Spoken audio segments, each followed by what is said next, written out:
గత కొంతకాలంగా క్లాస్ కొద్దిగా పెరిగి ఈసారి హై క్లాస్ మాస్ తో పాటు క్లాస్ పీపుల్ కూడా వచ్చారు.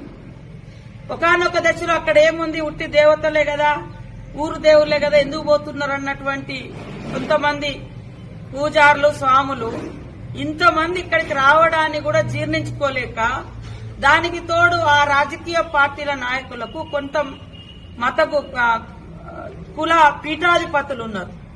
ఆ పీఠాధిపతులకు ఆ నాయకులకు ఈ దేవుళ్ల కాడికి రావడం నచ్చక, ఈ దేవుళ్ల కాడికి సమ్మక్క సారలమ్మ దగ్గరికి ఇన్ని కోట్ల మంది వస్తుంటే జీర్ణించుకోలేక కొన్ని మీడియా సంస్థలు, కొంతమంది వాళ్ళ అన్యాయ సోషల్ మీడియా ప్రతిదీ కూడా నెగిటివ్ నెరేటివ్ తీసుకుపోయి భక్తుల సంఖ్యను తగ్గించాలనే పెద్ద కుట్ర చేశారు.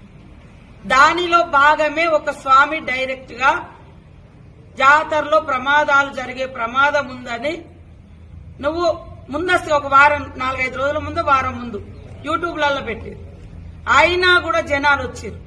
నేను పక్కా చెప్తున్నా, ఈ జాతరకు పెరిగినటువంటి ఆదరణను కొన్ని పార్టీలు కొంతమంది స్వాములు